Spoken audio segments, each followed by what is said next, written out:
اللہ اللہ اللہ اللہ اللہ اللہ اللہ۔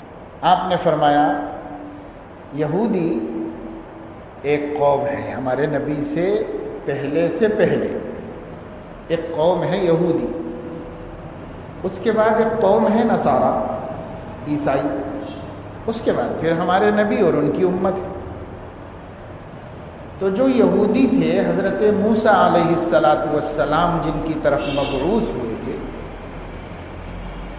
وہ لوگ 71 فرقوں میں بٹ گئے تھے۔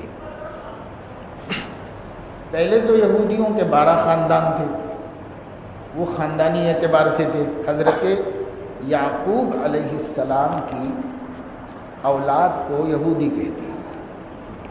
حضرت یعقوب علیہ السلام کا نام اسرائیل تھا۔ اسرائیل عربی میں ترجمہ کیا جائے عبرانی سے تو عبداللہ اس کا ترجمہ ہوتا ہے، ایل اللہ اور اسرا کے معنی عبد، بندہ۔ تو ان کا لقب تھا عبداللہ، جس کو ان کی زبان میں اسرائیل کہتے ہیں۔ ان کی اولاد کو بنی اسرائیل کہتے ہیں۔ بنی اسرائیل حضرت یعقوب کے 12 بیٹے تھے۔ بڑے بیٹے کا نام یہودا تھا۔ اس پوری قوم کو بھی یہودی کہا گیا ہے۔ یہ قوم اپنے ایک پیغمبر کے ہوتے ہوئے، ان کی کتاب تورات کے ہوتے ہوئے، آسمانی ہدایت کے موجود ہوتے ہوئے آپس میں اختلاف کر گئی، اور اس اختلاف کے نتیجے میں ان کے اندر 71 فرقے ہو گئے۔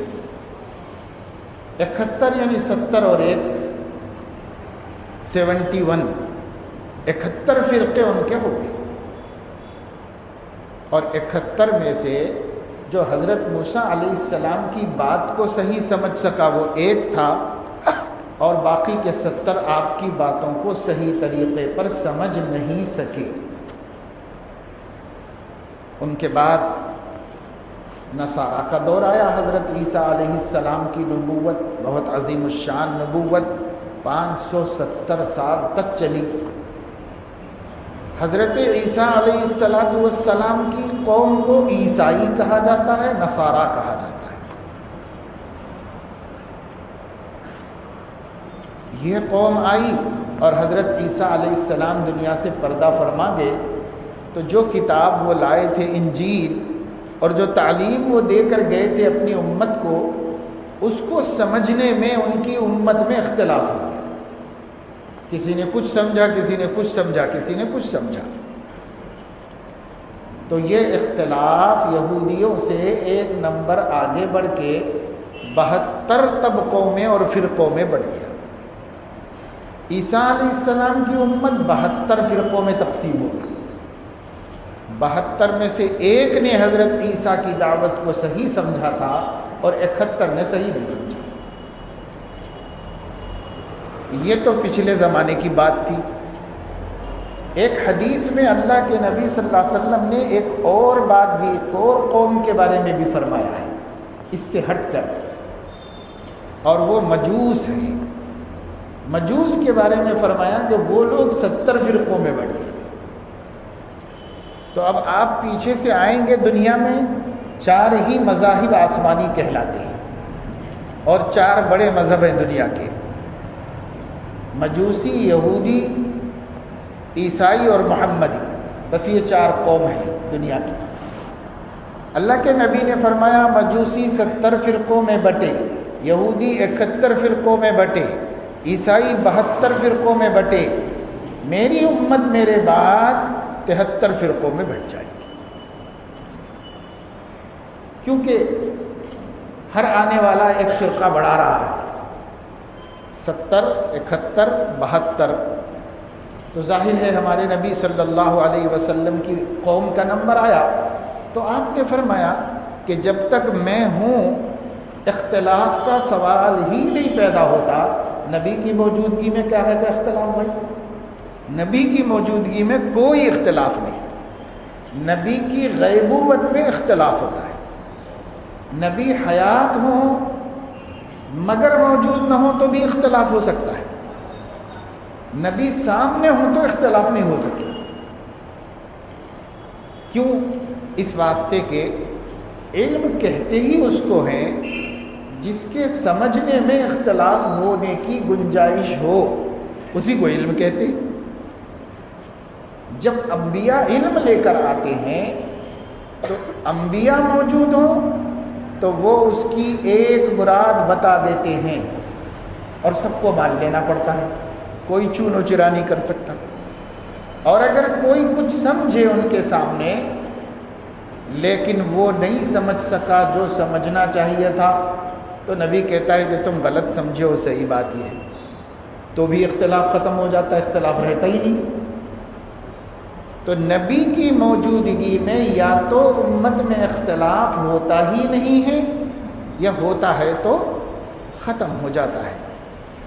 البتہ نبی سامنے موجود نہ ہو تو ان کے حین حیات بھی اختلاف ہو سکتا ہے، ان کی زندگی میں بھی اختلاف ہو سکتا ہے. کیونکہ اختلاف نبی کے دین میں نہیں ہوتا، اختلاف نبی کے دین کو سمجھنے میں ہوتا ہے. اختلاف دین میں نہیں ہوتا، اختلاف عقل میں ہوتا ہے، اختلاف سمجھنے میں ہوتا ہے. دین میں کبھی نہیں ہوتا، دین تو واحد ہوتا ہے، دین واحد ہوتا ہے، دین میں کوئی اختلاف نہیں ہوتا. مگر دین جس پر اترتا ہے وہ پیغمبر ہے، پیغمبر کے قلب پر وحی آتی ہے. نزل بہ الروح الامین علی قلبک، روح الامین نے آپ کے دل پر قرآن اتارا ہے. تو قرآن وحی اس کا نزول نبی کے دل پر ہوتا ہے. تو جو نبی کے دل پر وحی کا نزول ہوتا ہے تو الفاظ کے ساتھ ساتھ ان الفاظ کے معنی کا بھی نزول ہوتا ہے نبی کے اوپر. اللہ تعالیٰ اپنا کلام اتارتے ہیں تو کلام کے معنی بھی اتار دیتے ہیں نبی کے اوپر. تو نبی کو اللہ کا کلام بھی معلوم ہوتا ہے اور اللہ کے کلام کے معنی بھی معلوم ہوتے ہیں. تو نبی موجود ہو تو اختلاف کا کوئی سوال نہیں پیدا ہوتا.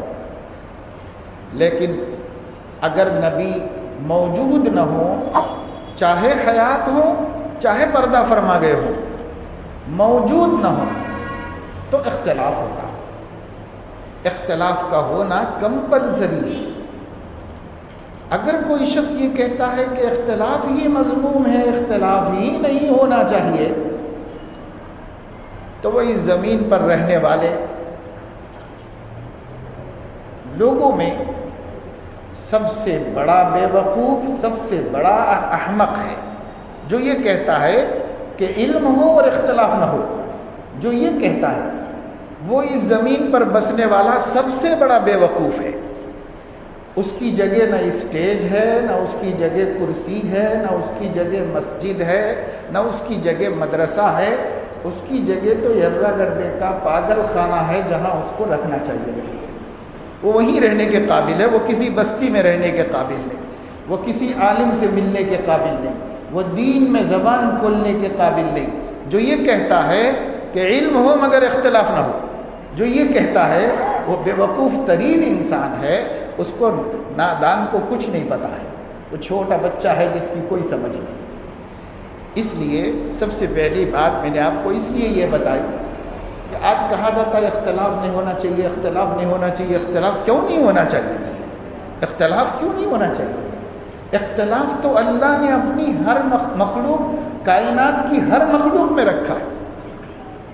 اختلاف نہیں ہونا چاہیے تو سارے انسان ایک جیسے ہونے چاہیے، سب کے قد ایک جیسے ہونے چاہیے، سب کی شکلیں ایک جیسی ہونی چاہیے، سب کے رنگ ایک جیسے ہونے چاہیے، سب کی زبان ایک جیسی ہونی چاہیے. ساری کائنات میں اگر درخت ہے تو ہر درخت ایک جیسا ہونا چاہیے، اور کھیتی باڑی ہے تو ہر کھیتی باڑی ایک جیسی ہونی چاہیے. سینکڑوں قسم کے اناج ہیں، سارے اناج ایک ہی شکل کے ہونے چاہیے. سینکڑوں قسم کے پھول ہیں، ہر پھول ایک ہی شکل کا ہونا چاہیے. بھائی اختلاف تو عقل مند کے نزدیک ایسی پسندیدہ چیز ہے کہ اگر وہ نہ ہو تو نہ زندگی کا کوئی مزہ ہے نہ مرنے کا کوئی مزہ ہے، اگر اختلاف نہ ہو تو۔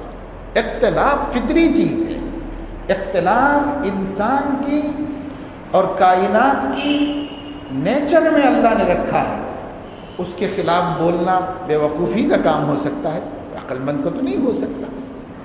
جیسے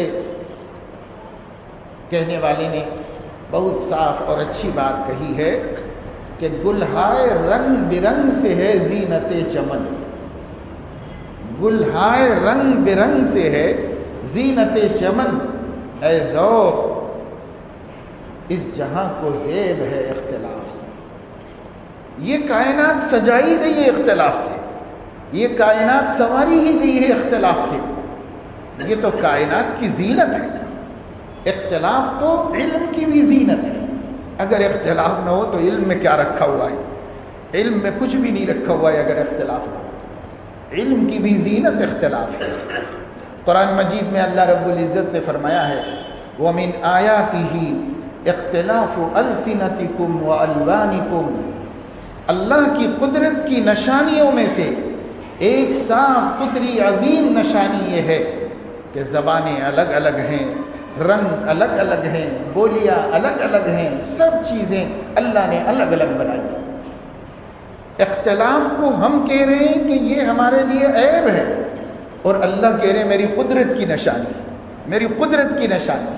وَمِنْ آيَاتِهِ اختلاف ألسنتكم وألوانكم إن في ذلك لآيات لقوم يعقلون، جن کو اللہ نے عقل دی ہے، ایمان دیا ہے، سمجھ دی ہے، ان کے لیے اس میں بڑی قدرت کی نشانیاں موجود ہیں۔